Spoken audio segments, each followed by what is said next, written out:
Today, God put on my mind the word Bethlehem, and I've seen different videos about Bethlehem and how it connects, and most of the time you just see that and you're like, oh, whatever. And I started just diving deep into it, and I looked up Bethlehem. The word Bethlehem means house of bread.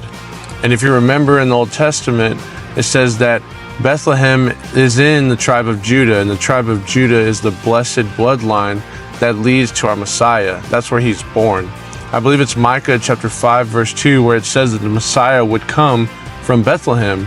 And if you look in the Gospels, you see that the majority of the Hebrews, the Pharisees, the Sadducees, they had an issue with Jesus being the Messiah because they didn't think that he came from Bethlehem. He grew up in Galilee, so they thought, okay, this guy's from Galilee, he's from the slumps, he can't be the Messiah. And that's like the biggest thing that throws them off.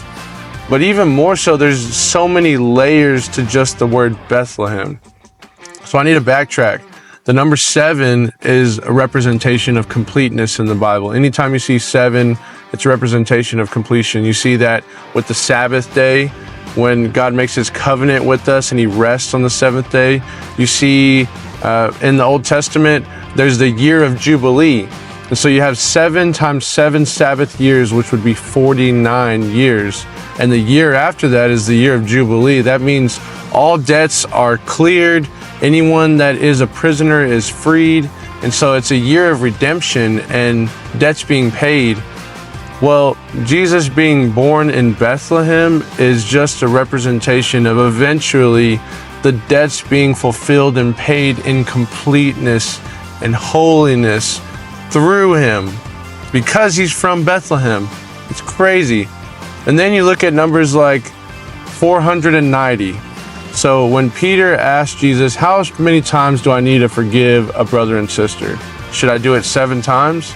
He's thinking like, okay, 7's number for completeness. That's how many times I should forgive. And Jesus answers him with 7 times 70 times, which would be 490 times. And it's not specifically, okay, you only forgive them 490 times.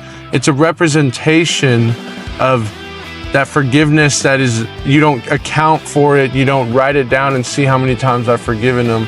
It's the same amount of forgiveness that our Messiah gives us.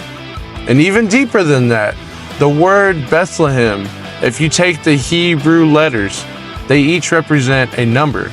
And you take those numbers and you add them up, they add up to 490. Absolute completeness in the place that our Messiah is born.